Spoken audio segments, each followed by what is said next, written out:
जर लोकसभेला आदरणीय संजय जाधव जर आपण सर्वांनी जर मदत केली असती तर आज ही वेळ अतिरेकी असं शिवभक्तांना त्यावेळी संबोधले गेले, ही वेळ आली नसती. माझं तिकीट जाहीर झाल्यानंतर बऱ्याच जणांनी मी मुंबईत असताना सुद्धा मला फोन केले आणि मला शुभेच्छा दिल्या. या शुभेच्छांचा वर्षा एवढा होता की मला त्याच वेळी आमदार झाल्यासारखं वाटलं आणि तुम्ही मला आमदार केलं हे मला 100% त्यावेळी वाटतं. कागलमध्ये झालेला राजकीय चिखल आपल्याला कुणालाच आवडण्याचा झालाय. कमोडी गाडगे साहेबांनी जर पक्ष बदलला नसता आणि अपक्ष निवडणूक लढली असती तर आम्ही आज इथं उभारलो होतो. आम्ही 100% हिंदू चेहरा म्हणून त्यांच्या पाठीमागे उभा राहिलो होतो. त्यांनी हिंदुत्व सोडलं, आम्ही त्यांना सोडतो. म्हणजे सगळ्यांचा साक्षीने सांगतोय मी मरेपर्यंत हिंदुत्ववादी विचार सोडणार नाही. मला खात्री आहे की तुम्ही एक हिंदुत्वादी चेहरा म्हणून मला निवडून द्याल. मी 100% शब्द देतो या हमीरवाडा गावासाठी मी जे लागेल ते करायला तयार आहे. रात्रीचा दिवस करायला तयार आहे. तुम्ही फक्त मला एकदा सांगते. आम्ही कधी कुणाच्या वाकड्यात गेलो नाही, पण आमच्या वाकड्याला निधी सोडलं नाही कधी. मला भरपूर लावायचा प्रयत्न झाला. अक्षरशः आमच्याच गावात माझ्या जवळच्या मतदारांना सुद्धा फोडण्याचा प्रयत्न झाला. माझं तिकीट जाहीर झाल्यानंतर बऱ्याच जणांनी मी मुंबईत असताना सुद्धा मला फोन केले आणि मला शुभेच्छा दिल्या. या शुभेच्छांचा वर्षा एवढा होता की मला त्याच वेळी आमदार झाल्यासारखं वाटलं आणि तुम्ही मला आमदार केलं हे मला 100% त्यावेळी वाटतं. कागलमध्ये झालेला राजकीय चिखल आपल्याला कुणालाच आवडण्याचा झालाय.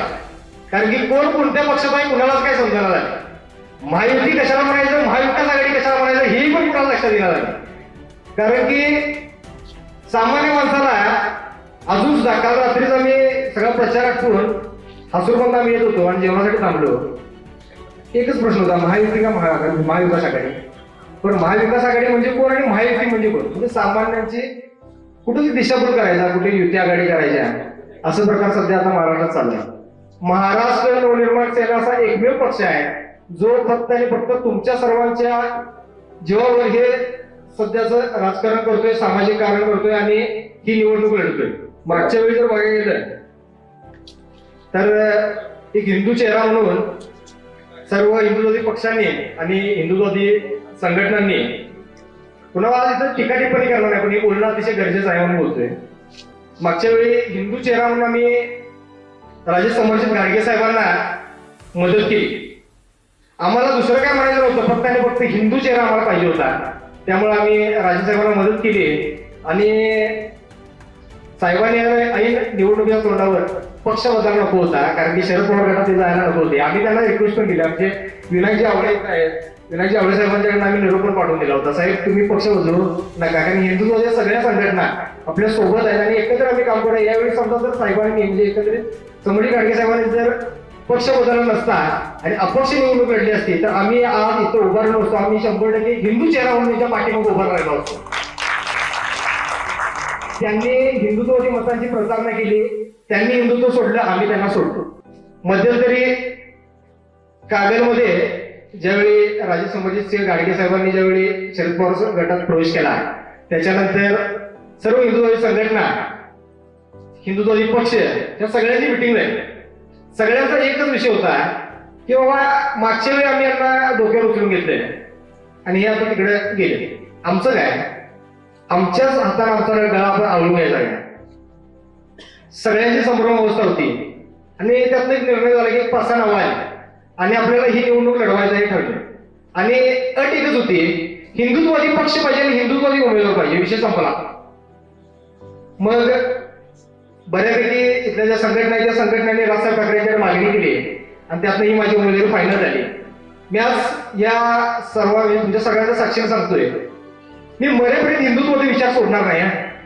मला भले मला निवडून नाही आलं तरी चालेल, काय अडचण नाही, पण हिंदू म्हणून मारणार. पण हे असं पुढं आम्ही वेगळं काहीतरी या असल्या गोष्टी करणार नाही. आपल्याला कदापि सहन होणार नाही आणि कधीच आपण या गोष्टी करणार नाही.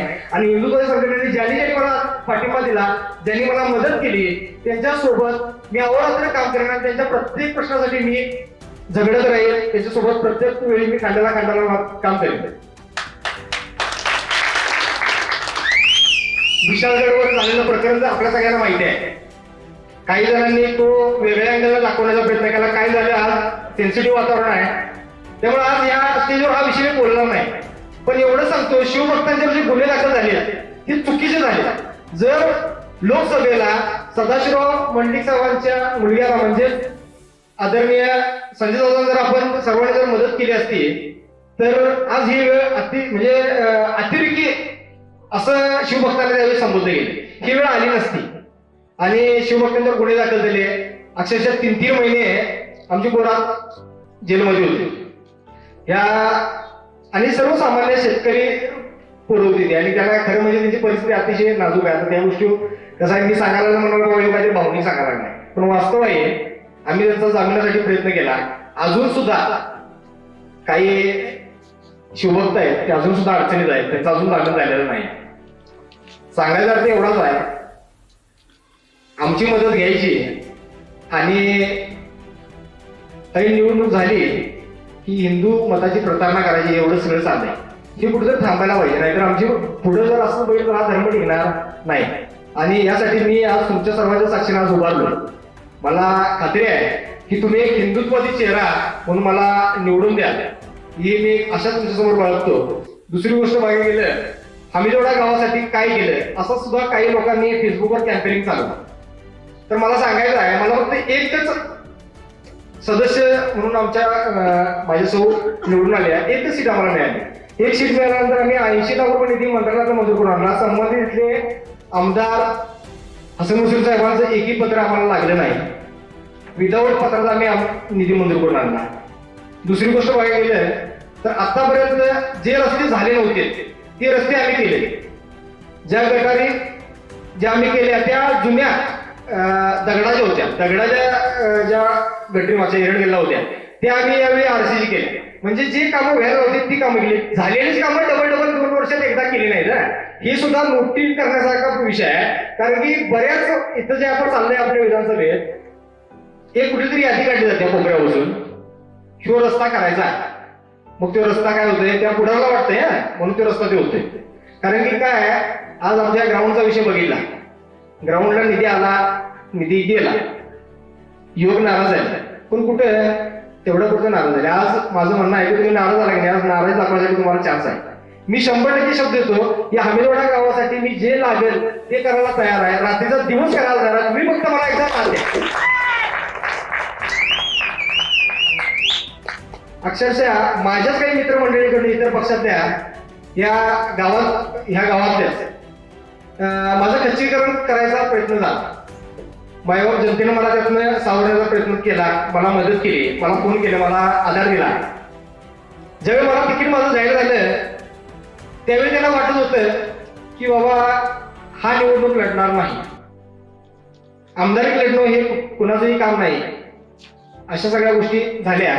मी शेवटच्या दिवशी 1 रुपये कुणालाही न देता माझ्यासोबत सर्वजण तुम्ही उभारला त्याबद्दल मी हात जोडून तुम्हाला सांगतो तुमचं मी आभार मानतोय. आणि तुम्ही माझ्यासोबत उभारला, एक मोठी रॅली आणि भगव्याची ताकद काय आहे तुम्ही दाखवून दिली, त्याबद्दल खरंच तुमचा धन्यवाद. आज बघायला गेलं मी फॉर्म भरल्यानंतर म्हटलं की बाबा हा माघार घेणार, चर्चा अशी बी चालू आहे. काय झालं सोशल मीडिया आमचा जरा कमी आहे. सोशल मीडिया वर चालू केली बाबा हा काय पण उद्या यावेळी माघार गेला. आम्ही माघारच्या दिवशी प्रचारात होतो. आम्ही प्रचार करत असताना माघारची तारीख निघून गेली.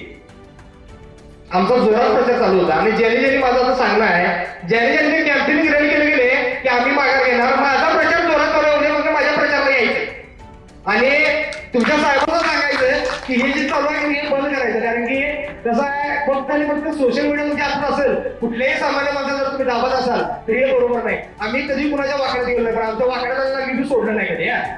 आणि ही सामान्य जनतेची ताकद आहे. माझं म्हणणं आहे की आज तुम्ही माझ्यासोबत उभं राहावं, कारण की मला खरोखर तुम्ही ह्या काय बोलतोय मला बरोबर सांगता येत नव्हतं म्हणून मी आज सभा घ्यायला लावली. मला भरपूर दाबाचा प्रयत्न झाला. अक्षरशः आमच्याच गावात माझ्या जवळच्या माणसाला सुद्धा फोडण्याचा प्रयत्न झाला. अक्षरशः पैसे सुद्धा आम्ही दाखवले, पण माझ्यासोबत ते खंबीरपणे उभे राहिले त्याबद्दल मी खरंच त्या सर्वांचा धन्यवाद मानतो. आमचे तालुका अध्यक्ष असतील त्यांना आज आचारसंहितेची माणसं निवडणुका यायची माणसं म्हणजे पैशाचा विषय स्टेजवर का बोलायला आहे, पण खरंच बोलण्यासारखं आहे. माझ्या जवळची माणसं फोडायचा प्रयत्न झाला, पक्ष प्रवेशाचा कार्यक्रम गावात दाखवायचा प्रयत्न झाला आणि माझ्यासोबत कोण नाही असा नवीन सेट करायचा प्रयत्न झाला आणि ते ग्राफिक्स एक तयार केलं, पेड प्रमोशन म्हणून यांनी सर्व या विधानसभेत दाखवलं. अक्षरशः आजऱ्यात फोन आलं. त्यांना मला सांगायला असं करू नका, काय माहिती आहे का, आज 20 तारीख झाली की मी इथंच आहे, मी कुठे जाणार नाही. आज गावातच आहे, मी बाहेरचा कुठला नव्हतो. तुमच्याकडे मला ह्या अपेक्षा नव्हत्या. ज्यांनी केलं त्यांचं राजकारण त्यांना लागला. मी 100% सामान्य लोकांसाठी काम करणार, रात्रीचा दिवस करणार आणि मी आज सांगतो या विधानसभेला मी आज दुसरं अर्पण करतोय. माझ्यापासून इथून पुढे मी फर्स्ट प्रायोरिटी ही समाजकारणाला देईन आणि दुसरी माझ्या व्यवसायाला असेल. इथून पुढे मला कोणताही प्रश्न असेल तर मला सांगा, मी 100% खात्रीनिशी सांगतो. बाकीसारखं मोठं बोलणार नाही, कारण की येतात निवडणूक आली की पाकिट द्यायची, जेवण द्यायची, पास द्यायचं आणि पोरासनी बाजूला करायचं आणि वाद म्हणजे अक्षरशः वाद लावायचे दारू देऊन. हे सुद्धा आपल्या विधानसभेत चाललंय. युपी बिहारचे पोरं येऊन आपल्या एमआयडीसीत काम करतायत आणि आपली पोरं यांच्या 5,000 रुपयाच्या फाउंडेशनवर जगतायत आणि इथं दुसरा कोण नाही, आमचाच नको राहायचं. ही सगळी हे सगळे वाईट विषय आहेत, याच्याकडे बरोबर आपण लक्ष देणं गरजेचं आहे. आणि जमिनी आमच्या, पाणी आमचं, हे सगळं जे झालं आमच्या शेतकऱ्यांचं आणि काम करणारं बिहारी हे कुठं थांबलं पाहिजे. आणि लेबर टेंडर घेणारी दुसरी कोण नाही, इथलीच नेते मंडळींची काही भांडवल आहे, हे खरोखर थांबायला पाहिजे. आणि आमची इथली जी मुलं आहेत त्यांना रोजगार द्यायला पाहिजे आणि रोजगार देण्यासाठी मी 100% सांगतो, माझ्याकडे कोणी आज आम्हाला मिळावा, कुठला व्यवसाय मिळावा म्हणा किंवा रोजगार मिळावा बरोबरची काही गरज नाही. माझ्याकडे जे काही येते त्यांना आम्ही नोकरी लावायचं, कामावर लावायचं काम करतो आणि त्याचा कुठलीही पब्लिसिटी तयार आतापर्यंत केली नाही. कारण की आतापर्यंत जे चाललंय हे फक्त बातम्यांसाठी, निवडणूक कॅम्पेनिंगसाठी आणि जाहिरातबाजीसाठीच चाललंय. आम्ही अशी कुठलीही दुसऱ्यांच्या जी काय जखम आहे ती बरी करायची आणि त्या जखमेचं कुठेतरी आपण भांडवल करायचंय हे आपल्या रक्तात नाही. त्यामुळे आम्ही असं कधी केलं नाही. दवाखान्याचे प्रश्न असतील, फायनान्सचे विषय असतील, विद्यार्थ्यांच्या चळवळीतले जे काही विषय असतील, महिला सबलीकरणासाठी आता परवाशी आम्ही जो कार्यक्रम घेतलाय सांगाव गावात, असे बरेच विषय आहेत. कामगारांसाठी मला फोन आला की मी दुसऱ्या मिनिटाला एचआरला फोन लावतो, ते काम व्हायला लागतं तर मी येणार येणार म्हणजे काम होते हो, जायला लागत नाही. ही सगळी तुमची ताकद आहे की तुम्ही सर्वांनी माझ्यासोबत उभं राहिलाय म्हणून या सगळ्या गोष्टी व्हायला लागल्यात. मला यावेळी माझी विनंती आहे, मी विनंतीच करतो, कारण की आज मी दुसरं काय करू शकत नाही. कारण की मी काय दुसऱ्या गोष्टी करून मला म्हणजे करता पण येणार नाही, कारण की मी असा कोण मोठा नाही. बाकीच्यांची पाकिट येतील, पाकिट द्यायचा प्रयत्न करतील, पैसे दिले तर पैसे सगळ्यांनी घ्यायचं, सगळ्यांचे पैसे घ्यायचे, पैसे आपलं जाईल. हे पैसे त्यांचं नाही, ते पैसे आपलं जाईल. 100% सांगतो, काय पैसे सगळ्यांच्याकडे घ्या, बाकी काय देतात ते सगळे घ्या, पण मतदान हे रेल्वेला झालं पाहिजे. आणि आम्ही 100% सांगतो तुमच्या काय पाहिजे ते करायला तयार आहे. मला फक्त एक साधा फोन टाकायचा. आता मी आमच्या या विरोधात जर बघायला 2 उमेदवार दिग्गज आहेत, कारखानदार आहेत, तुमच्याकडे एकही माणूस त्यांना डायरेक्ट फोन टाकू शकत नाही, पण गृहनिर्माणला एक फोन केला तर काम होणार आहे. 100% सांगतो. आणि रात्री फोन करणार, जेवढं होईल तेवढं करायचा प्रयत्न करणार. आणि मी कोण नेता दिला कोण नाही, मी तुमच्यातच आहे, एक तुमचाच भाऊ, तुमचाच मित्र, तुमचाच मुलगा, म्हणून मला तुम्ही आशीर्वाद द्यावे आणि मला या निवडणुकीत विजय करावं एवढं बोलतो. जय हिंद, जय महाराष्ट्र. अशाच नवनवीन अपडेट पाहण्यासाठी आमच्या KK न्यूज चॅनेलला सबस्क्राईब करा.